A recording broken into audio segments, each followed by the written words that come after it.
Hitchcock and Scully, our whole motivation was how can we make our job last longer but do absolutely nothing? It's just a lovely place to work. I mean, I've loved every single person I've gotten to be with. I completely get it, because when I did the depression storyline, I was approached by a lot of people thanking me. These are just a few little clips from the Tis Yourself podcast, where celebrities come to tell their stories, reveal their secrets, and have a bit of crack. Tis Yourself.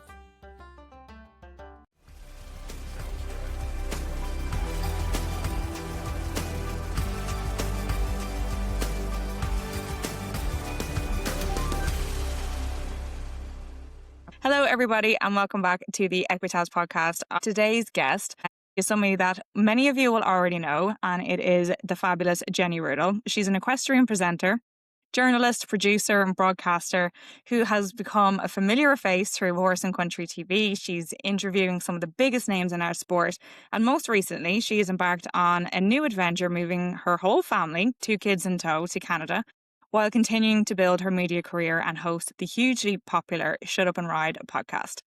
Today we are talking about the journey that got her there, the realities behind life in equestrian media, and why authentic conversations are resonating more than ever. Jenny, thank you so much for taking the time to talk to me today. I know you are incredibly busy.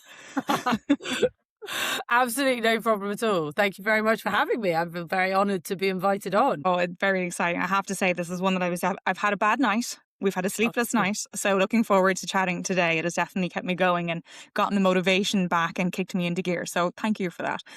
I'd love to take it right back to the beginning a little bit. And as I said to you before we kind of press record, my mission behind this podcast was getting to know you a little bit more. And we're so used to seeing your face, and I said there's a familiarity there that I feel like I half already know you, but we don't. So I'd love to get a little bit more behind the scenes and kind of a little bit more insight into who you are, really. So I'd love to go back to the beginning a little bit and find out, was media always the plan for you, or did your passion for horses kind of lead you down that path? And just basically walk us through the journey that brought you to where you are today. Oh God, that's a long journey. How much wine do you have? Just for reference, it's 2:30 my time, and it is 6:30 in Jenny's area. So of the planet. 5 o'clock somewhere, Sarah. It's 5 o'clock somewhere. But yeah, the wine would have been a great idea. I know. Do you know what? All of what you've just said, I was not in the plan. None of it was in the plan. Nothing was ever a plan. I very much learned by the seat of my pants and Googling stuff. So how do you become a TV presenter? Google. No, I went to university and did zoology degree very randomly. I wanted to be a natural history, work in television in some way, shape or form.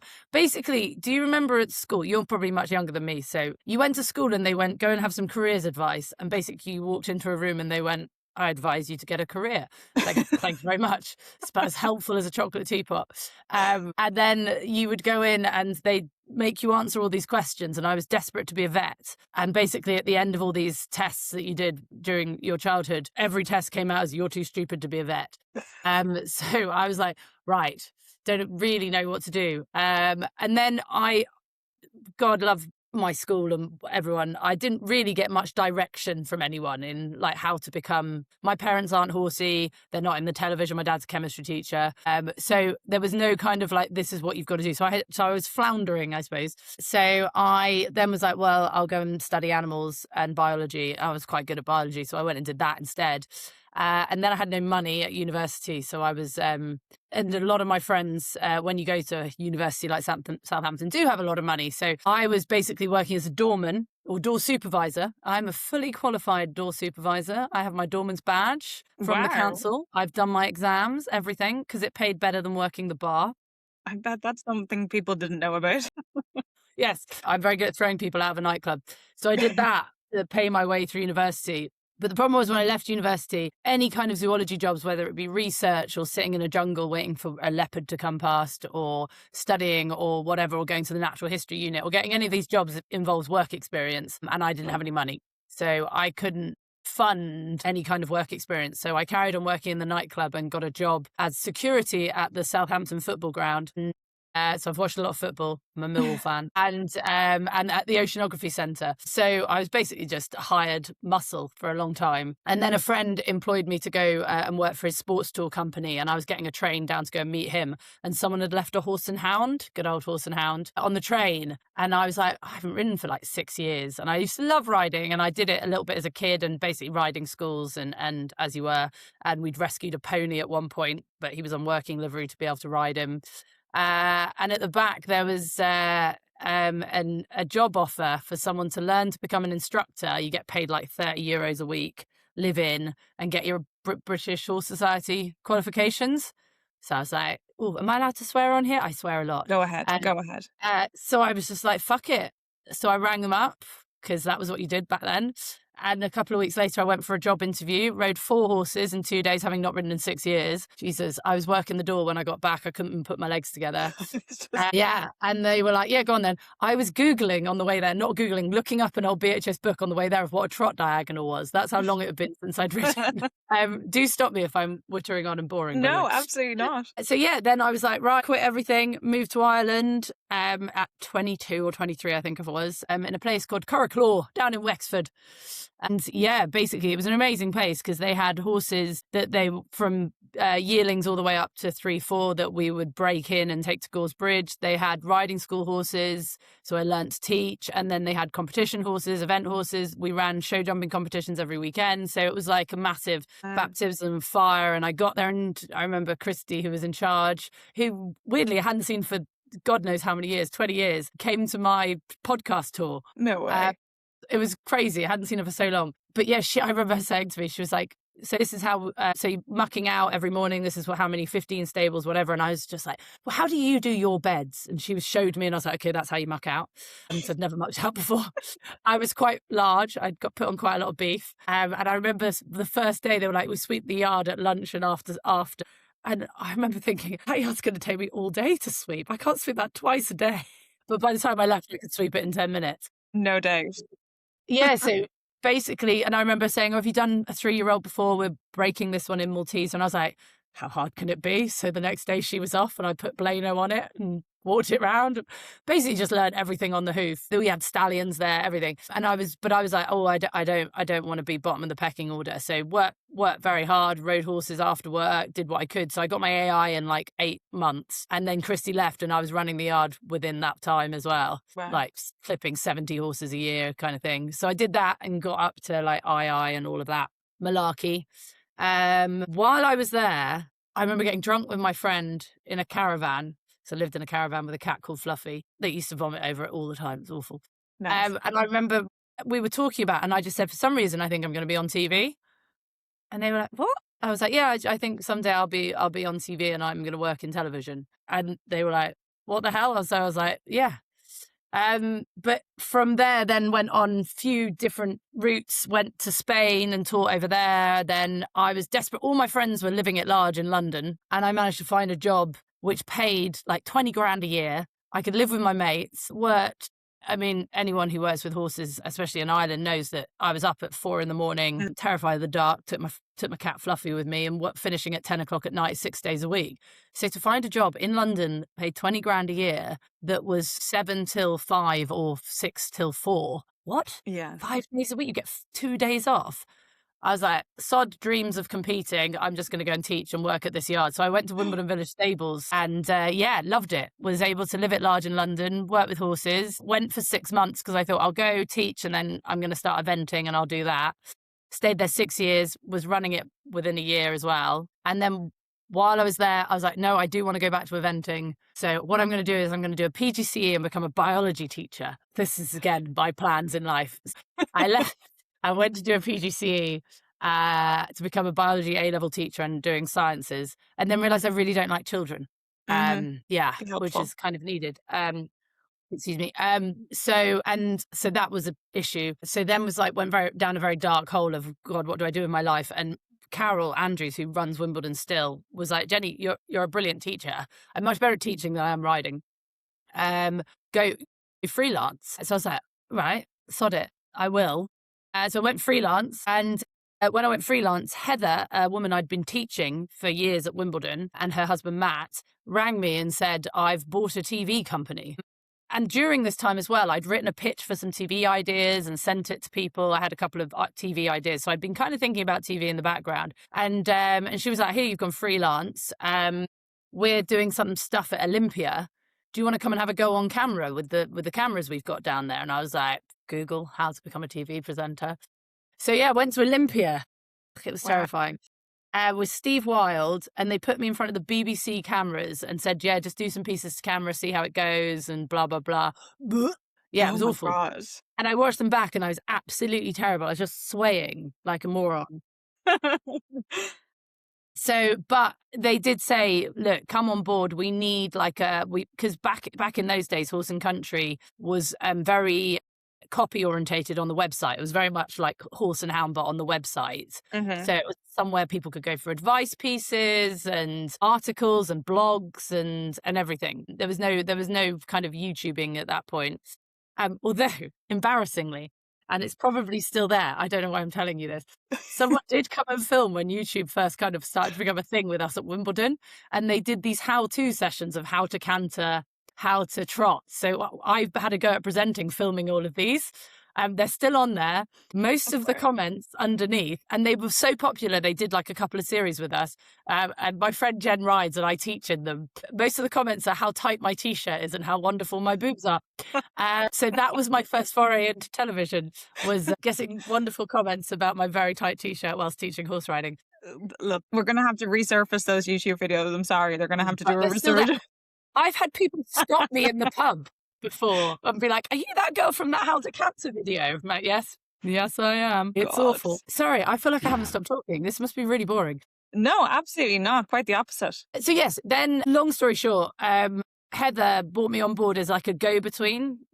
People would write in with their questions and I'd give them advice on like how to canter or how to do a half pass, and I'd make little videos on how to ride a leg yield or whatever, and I'd write blogs for them, and then we started going to events and we went just covering it, just writing copy at the end of events, because I don't know how many, if you've been to many like a badminton or whatever, at the end there's always a press conference, and back in the day everyone asked questions and then wrote their stuff, and this was like 2010. Now no one bothers asking questions, everyone grabs the riders afterwards and does their own video. But back then no one was doing it. So me and my friend, my editor at the time, Kate, were like, I've got an iPad. I was like, the fuck is an iPad? Should we go at badminton, just covering it for Horse and Country? Mark Todd won on Land Vision, then Mary King was second, Piggy March, then French was third, and they were just sat having a glass of champagne after the press conference. Should we go and do you want to interview them on the iPad? All right. I was wearing the most inappropriate top and my nipples were definitely showing. But I was like, all right. So I was shaking and I remember holding my own hand because I was interviewing Mark Todd. I went up to him and was like, can we do an interview on this iPad thing? And he was like, yeah, all right. Anyway, so we quickly got those, learned how to embed them into the website. And the first live instant videos for Horse and Country TV were formed.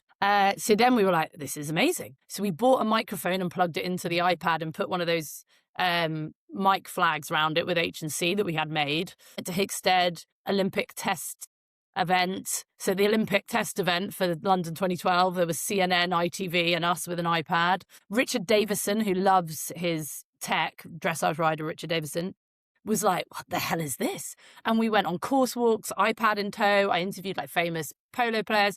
And Horse and Country were like, you guys are getting a lot of content. Do you want a TV show? And I was like, yeah, Google how to make a TV show. So yes, and that was, they called it, I did not call it this. That's how Rudall's Roundup was born. And they basically gave me a handheld camera and a new editor for the website. She came and did a lot of filming, or I was on the floor filming, and I learned how to film cutaways, and yeah, and then that was it. And then after that, they asked me to make a documentary about Carl and Charlotte after London and a chat show at London. Yeah, so I always freelance for Horse and Country. And so then I started doing stuff for British eventing and British show jumping and other jobs and weird things like property companies. And yeah, so then, yeah, just learned how to produce and make TV shows.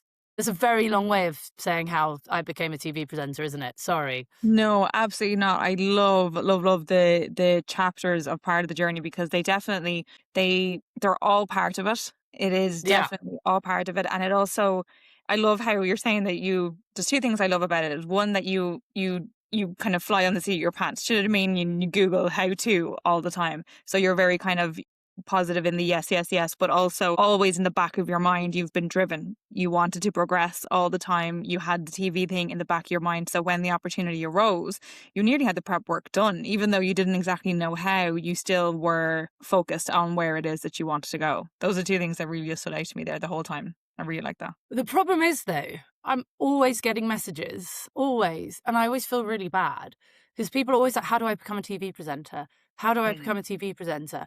And I'm first of all, stop wanting to be a TV. I'm like not your atypical. But the problem is, I'm not a TV presenter.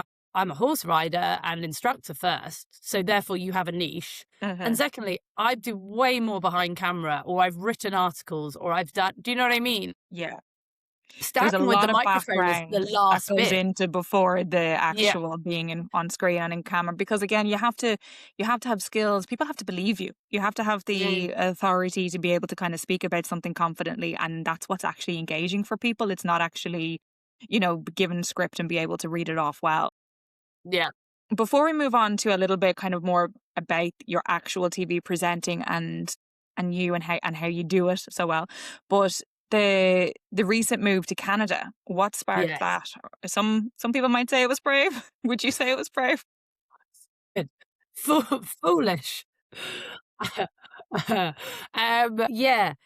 So it's a hard one. When you push out some humans, as I'm sure you know, lots of things change, especially being on TV. There's some very pretty young hot pant wearing people that want your jobs. So I was producing a lot anyway. And a lot of the equestrian world is quite not very nice. And I felt like I was on this Ferris wheel of kids, school run, trying not to say fuck in the school car park, because I'm weird and terrified of other people. If I'm not in the "Hi, I'm Jenny Rudall" role, I live a life of fear. So having to be this person who is a mother and meeting strange women and trying to make conversation where I just genuinely dislike children. People are like, "Do you want a play date?" "No, I don't want your child in my house." You're not allowed to say that.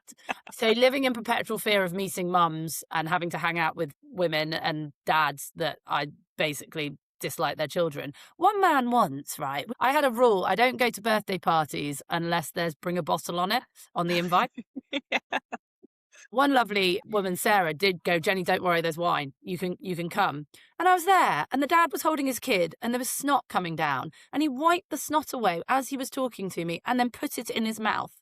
Like, what is wrong with people? I know, awful. And I like that just stuck with me. I was like, I can't do this. I can't do the kiddie parent thing. I can't do school runs. The horse world is rinse and repeat. You're at the same events. You're at the same equestrian events running year in, run year out. And I was going up to things like Europeans and stuff. But since having the kids, I didn't go to like world championships anymore because that's 3 weeks away. Didn't want to do it. I wasn't doing what I love, which is the interviewing side of it, because it all happens at weekends. So I was doing a lot of producing, not earning very much because the horse world doesn't pay very much. So you're on the kind of Ferris wheel of just, I don't want to speak badly of anyone, so I won't. But it was quite toxic. And you just kind of like, oh, there must be more than this bubble of life. And my husband and I were like, we both want adventure. And we've always been very aligned of where we live. We can't afford to go to Canada, so why don't we just go and live there? And he's quite sought after with his work, so we were very lucky that a company that he's worked for relocated us and stuff because we couldn't have been able to afford it otherwise.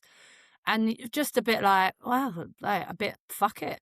Google where to live in Canada, literally. But so we've ended up in a little town between Vancouver and Whistler in the mountains. And just amazing. Kind of work it out as we go a little bit as well. And how have you found travelling back and forth? You're obviously back and forth in the UK a lot. We've seen you most recently even on badminton TV and all of that. So has that been exciting or draining or? I left and became exotic. People wanted me back. Didn't fucking want me when I was there. Jesus. Yes, that, I mean, I'm sure we'll talk about it. That's very much a case of follow who you want to be and the people come back, which is weird. No, it's fine. It's 9 hours. Like, we're not fucking doing escape and evasion. Do you know what I mean? It's a bit of lack of sleep. It's fine. It's hard because a lot of my work is abroad, so I don't But what I try and do with the kids is, so now we're in summer. I'm meant to be going to Kentucky in August, but I've said no. I'm just working at Thunderbird, which is a show park down the road. I do their commentary on all their big Grand Prix classes and their hunters. So I'm now here until I go to Calgary in September. So I'm just working from home, and I'm like, that's our school holidays here are 8 weeks. So I get up at 5 or 4 if I've got a lot on. And yeah, so I'm just kind of constantly trying to remind the kids that they get me. But yes, yeah. So just being able to then be 8 weeks present with them, having not to do boring camps every single day. So they get me in big blocks rather than them having to, because if I'm not working, I'm just working from home. So they don't have to do after school club every single day. Do you know what I mean? Yeah. So it is a bit different. They miss me for like a week at a time, but then they get me for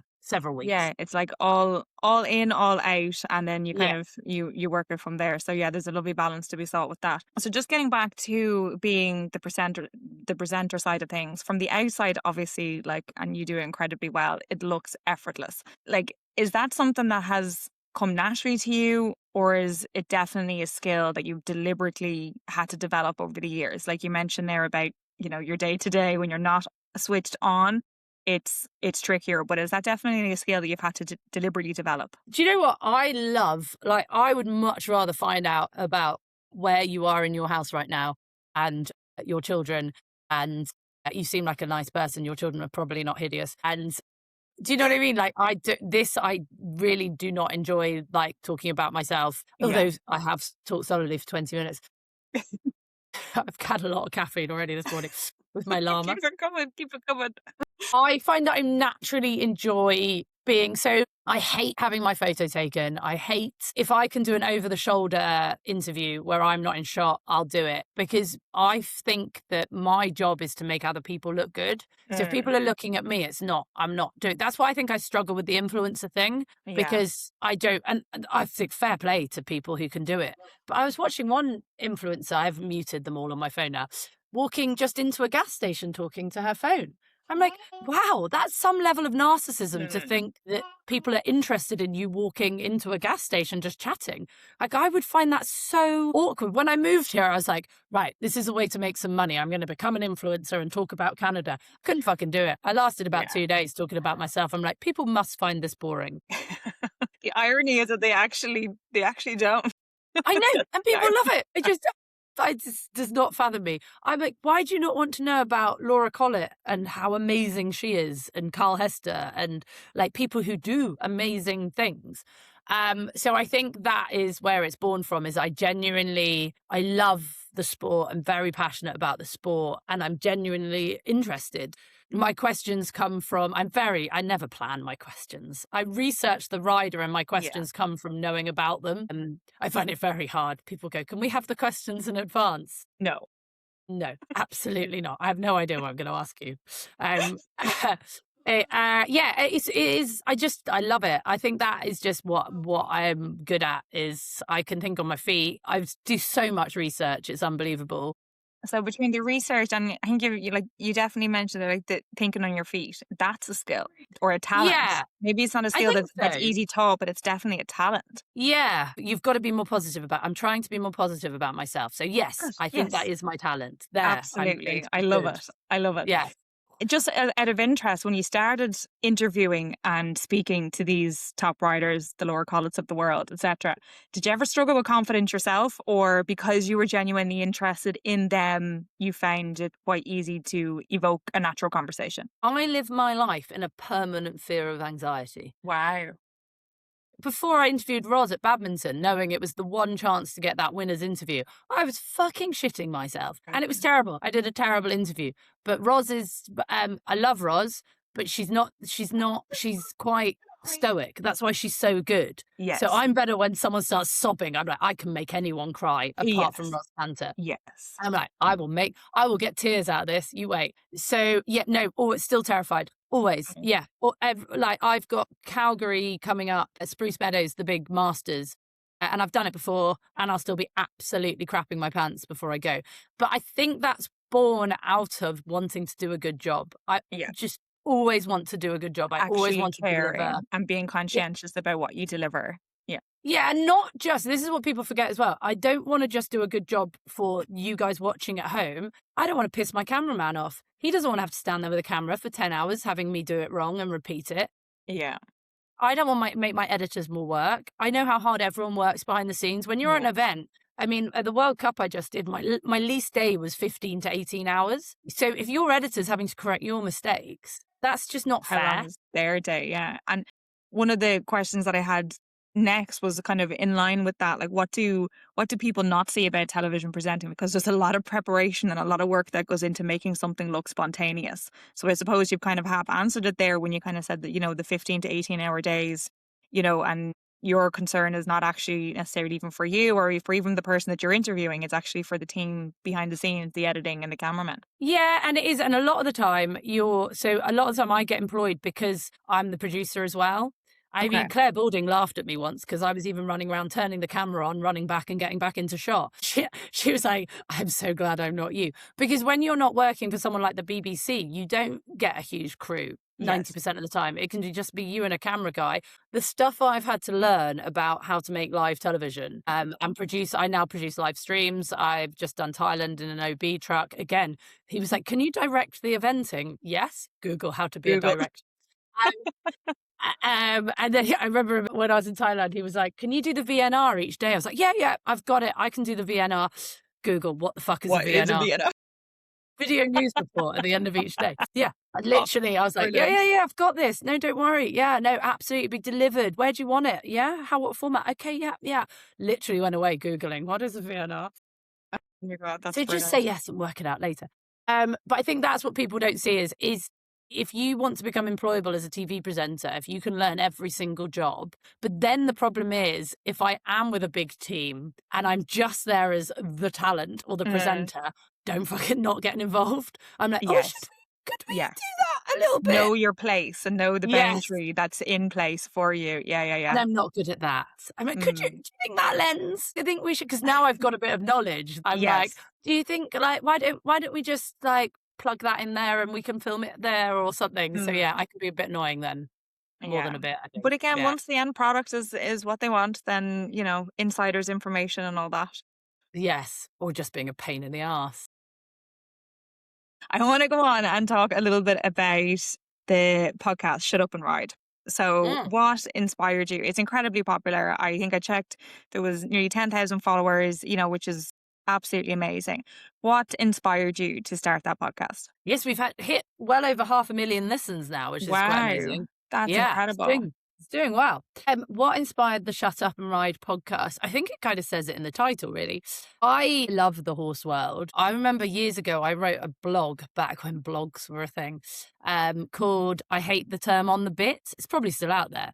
And it really resonated with people because it was about, first of all, the term on the bit is an awful word. It shouldn't be a term. There's so many better ways to phrase it. But also that kind of riding school, riding yards, livery yards, whatever it is, of you're riding your horse and you're constantly worried about what people are thinking as you're riding. Like, oh my God, it's not on the bit. Or, oh my God, it's people are watching. And we forget to have fun with our horses because other people are assholes.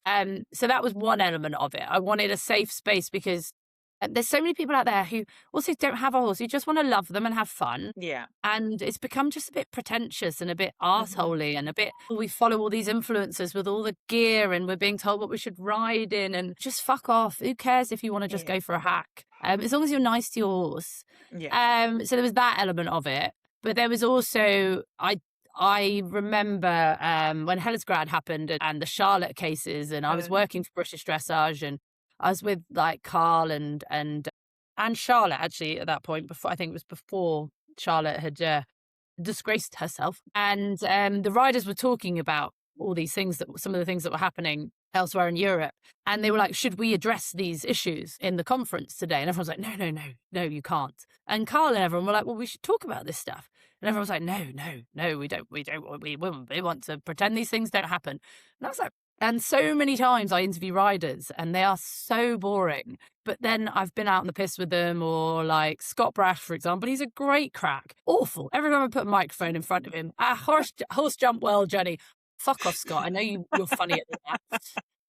So it was kind of, I wanted a safe space for riders to just be themselves and to just chat and talk about what they want and swear if they want to. And yeah. And so fundamentally, you felt that that was something that was actually missing from the industry. Yeah.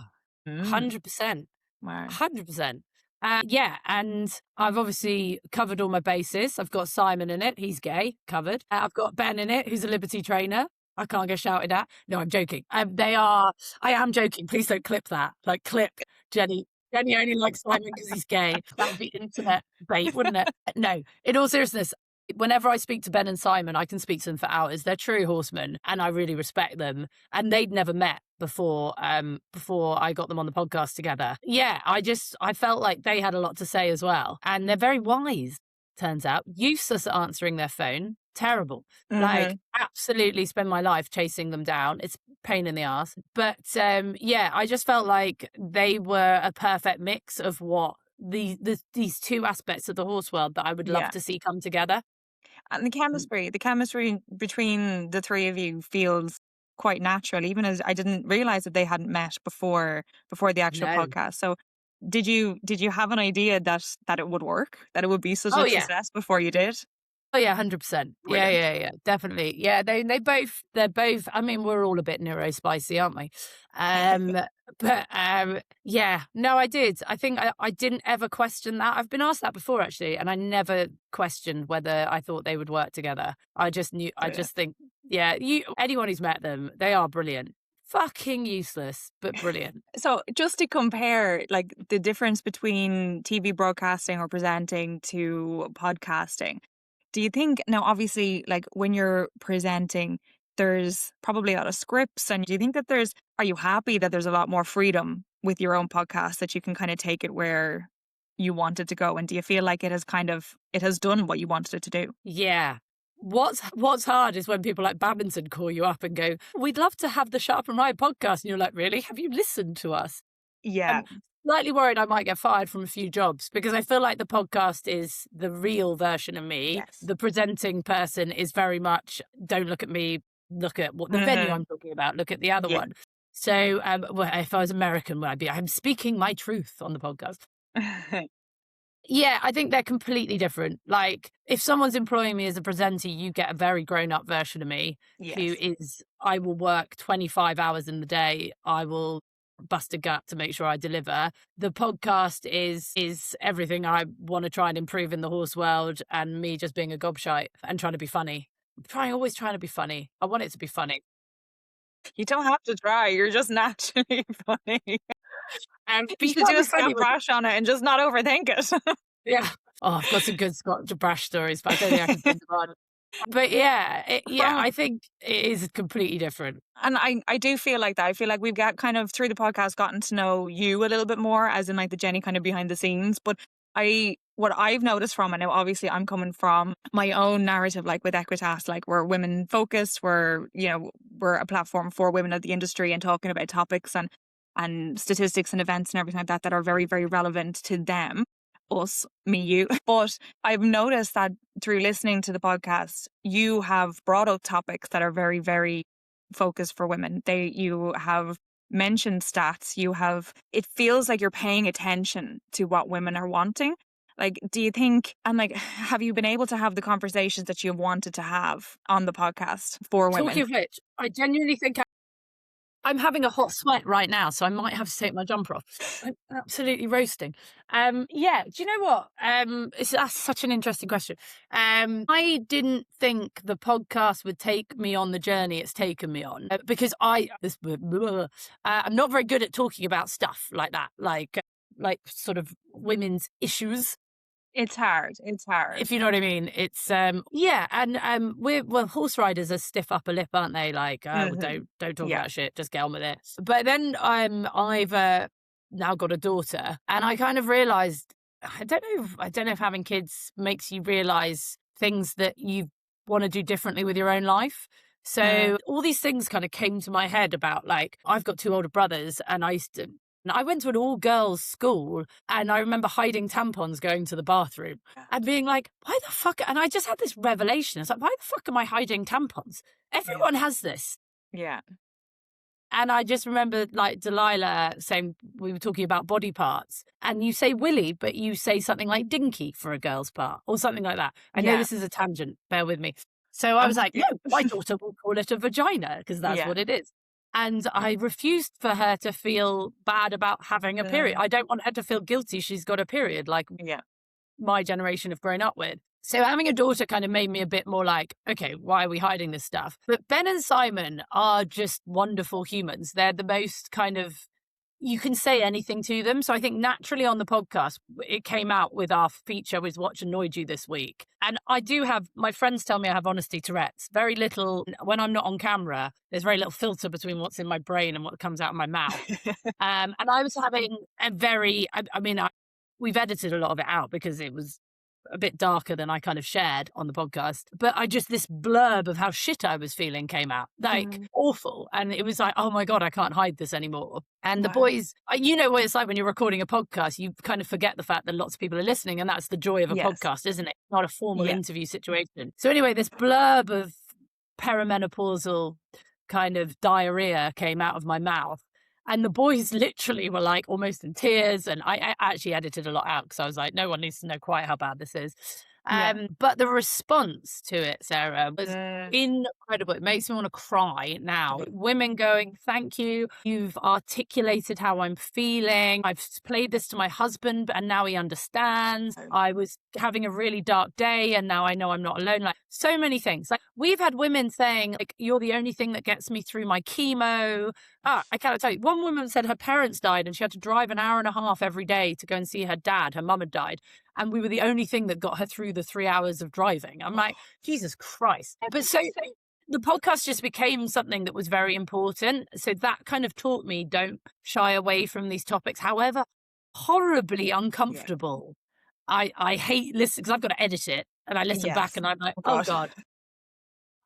No one wants to hear this, but they actually do. So then it kind of went on this, I've been going on this hormone journey, which I genuinely never thought I would share, but it's actually given me confidence to be like, I have an estrogen patch on my bum, which by the way, I need to change today. I take progesterone. And then other women have been like, I've gone to get checked and I feel better. And then we had Steph on, who's a coach and talks about it a lot. Said how we'd love to have Dr. Louise Newson on, who is someone that I knew about because I suffer from something called PMDD, and she was the first person I'd heard on a radio talking about it. And she contacted us. She's like the most famous menopause expert in the UK. And she dropped into my Shut Up and Ride inbox and asked to come on the podcast. And I was like, what? The power that's out there. Yeah. And amazing. I cannot tell you the messages we've had about that podcast. Like women genuinely saying I was suicidal and I've now gone to the doctor. And I'm like, if we even had one person listen to it, that it helps. I know. It's insane. So it's just made me realize how I think there's a difference between talking and feeling sorry for yourself. 100%. And sharing everything. I think it can get a bit boring to whine, because then I think people do stop listening. So I think I'm quite aware of not banging on about it all the time. Also, I never want people to feel sorry for me. A lot of people message me going, Jenny, are you okay? I'm like, no, I don't need you to ask if I'm okay. Yeah. I'm all right. Thank you. It's very kind. It's not the same, but it's kind of a different parallel. Like when I obviously, like I've got 3 young kids, horses have 100% taken the back seat right now. And I started sharing a little bit more on my page, kind of more for like, you know, to give myself a sense of identity or to lean into this identity of an equestrian mom, you know what I mean? And I was like, there's things that I'm doing in my day to day that I actually think could help people. I said, I'm just going to start kind of like sharing it or whatever. But again, like that, the cascade of messages coming back in of the difference that it makes, and like just randomly even drop it into your DM saying, I just want to let you know that this has really helped me, or, you know, what you've said there has really made a difference to me. And it's hard to keep, and as you say, the not oversharing and looking for sympathy. I'm sharing to help. I'm not sharing for attention, or I'm not sharing for kudos, or I'm not sharing for aren't I great, or slap on the back, or per you, are you okay? That's not, I'm literally going, this is hard. Everyone else knows this is hard. There's women going through hard stuff all the time. We need to talk about it. We need to normalize it to an extent, and we need to help each other through it. And if this is a platform and a medium that we can do that with, then that's really, really important. Do you think that the equestrian industry in general is becoming more open to having conversations like this? Because it's been so archaic to date, really, that I'm interested to hear your thoughts on it. Have you gotten any pushback on the podcast? Have you felt a sense of responsibility for talking about this stuff since? Yes, I think it is archaic. Do you know what annoys me? Can I say this? Of course you can. Might Safe have to edit this out, Sarah. So to get someone like Dr. Louise Newson in an equestrian space is fucking incredible.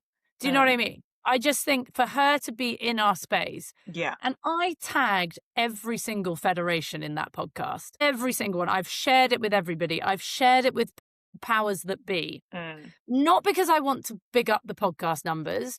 If everyone listens to that episode, it's not going to earn me any money. Yeah. And most people only listen to that episode and might bugger off again and never listen to another Shut Up on My podcast episode. That is not why I want to do it. I want to do it because I must have had 200 messages from women saying how much it's helped. Can I make that 10,000 messages? Getting this information out there. And the federations have been great because they share.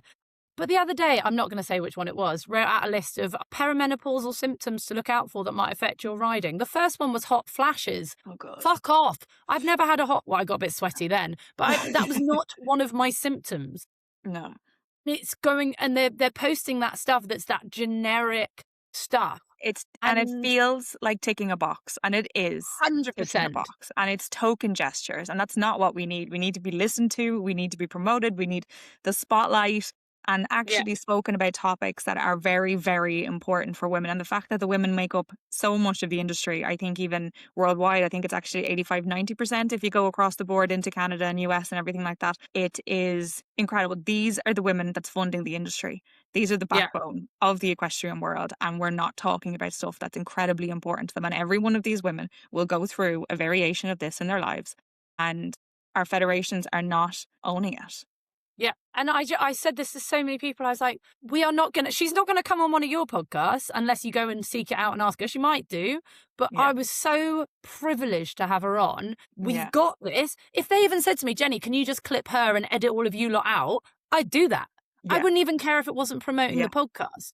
But that information that she shared on that podcast was fundamentally more in depth, different. Ben was there asking questions for the male population and getting them involved. She also talked about contraception, PMDD, so many topics that then affect your daughters, your young people. Like, I'm never putting my daughter on the contraceptive pill after speaking to this woman. Like, I had women messaging me saying, oh my God, after listening to your podcast, I'm wondering if the stuff that I'd done before is why I needed 10 rounds of IVF and it's cost me $40,000 and I still don't have a baby. Like, it was opening questions and doors. I was like, oh my God, I'd never even thought, well, this is a place you can come and chat about it. I saw, and it was obviously on Instagram somewhere, but it was like somebody saying, what about the male contraceptive pill? Should that be given to man? And the response was, no, sure, might fuck them up. I was like, oh, but it's okay for women to have taken the contraceptive pill for however long, you know what I mean, that it's been in existence. Exactly. Like, but it was just such a blanket, oh no, you couldn't do that, like that might fuck them up. You're like, what? Listen to yourself. Listen to it. Do you know? I know. So yeah, education goes a long, long way, and these opportunities and platforms to be able to educate first and foremost, as you did with having her on the podcast, and even better to be able to have it on a niched podcast. Like, that feels it's really, really like a special moment. And as you say, should have been capitalized on, and unfortunately it wasn't. I like to finish up the podcast with a lot of like trying to find out where looking ahead next 2, 3, 4, 5 years. And as you say, who knows? You're going to say yes to whatever comes your way. But is there something specifically that might excite you the most about the next few years? That is a tricky question. Surviving parenthood, that would be exciting. What age are your 2 kids now? They are now, Delilah's just turned 7 and James is 9. Okay, so 7 and 9. By the way, it doesn't get easier. They're now opinionated. People keep saying that to me and I'm like, I'm at the early stages. I wish it would. No. I had my first door slam the other day. The fuck God, is that you're about? only your first? Mine's 4 and she slams the door. I'm like, stop it. No, mine's been perfect till this point, Sarah. I'm an excellent parent. course not. No, and I just walked in. I was like, "You do that again, the door's just coming off the hinges." I nearly got expelled for taking every toilet door off my entire school and hiding them once. I can take doors off hinges Very well. Yeah, I am an expert at this. And also, I was an absolute arsehole as a child, so there's nothing you can throw at me that I haven't already done. What would the future look like? I would love the podcast to start earning me some decent money so I can spend more time on it, because we get so many people going. And it does earn a little. We're very lucky. For a podcast, apparently podcasts don't earn anything until the first 3 years. And obviously we've had our tour and things like that. So we have amazing sponsors, Charles Owen, who have just been incredible coming on board. To get a big brand like that straight from the fourth episode is insane. And I mean, we're getting, do you know what I would love for anyone listening who's a brand? I get so many people messaging going or wanting to come on as a collaboration. Now, the equestrian world, I appreciate, and I will always help a small business or help give someone a leg up in the industry, but the equestrian world's got to stop wanting to swap free for free, because everybody needs to make a living. And whether it's someone asking, an influencer asking a photographer to take photos for free to boost their following and things like this. No, that photographer needs to be paid. That videographer needs to be paid. Everyone needs to earn money. And I get so many events and venues coming up to me going, "Can we come on the podcast to promote? I think it would be really interesting to talk about our event." Yeah, but essentially that's a free advert. Yeah. And I need to make money, Simon needs to make money, Ben needs to make money, but also I want the podcast to get big enough because it's become this culture, hasn't it? Like, oh, we'll send riders a free pair of boots and they'll promote it. So, I mean, no, the riders need paying. They need exactly to earn money. And I'm all for like helping each other out and bigging each other up, but the industry needs to kind of come away from this everybody trying to do something for free culture, and then everyone will benefit from it. Do you know what I mean? Fully agree. And it is really hard, but what I would love, I get so many people, we get messages like, "Oh, are you ever going to get sponsor a rider and have Shut Up and Ride on it, or get a Simon a sponsored horse or whatever?" I would love for this podcast to one day be able to fund some ponies at a riding school. So some kid who wants to sit on a horse, who's never ever been able to afford to have a lesson, can go riding once a week. Wow. And maybe they'll do it for a year, maybe they'll do it forever, but it doesn't matter. You're giving them the opportunity. Yeah, because I'm sorry, if you are able to sit on a horse, whether it be riding lessons once a week or you have your own horse, you are in a level of privilege. Like 100%. Just being able to afford riding lessons is a level of privilege. I can't afford them in Canada for my daughter because it's $90 for a 20-minute lead rein. Yeah, so I'm looking for a lease pony. Wow. Of course you are.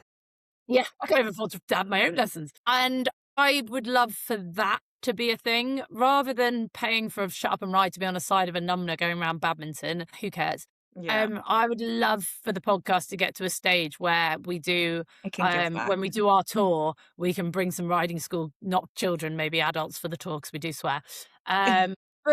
Or help the RDA, or do you know what I mean? That would be the dream, to get the podcast big enough that we like, and we keep having amazing guests on like Dr. Louise Newson and helping people, or whatever it be, whatever. Like I want Natasha Baker, who's a power rider. We just need to organise a time to come on. I don't give a shit how Natasha got into horses. I want to talk about accessibility. Like how she can't fucking park a car in a car park because arseholes parking the disabled. Do you know what I mean? That's what I want the podcast to be.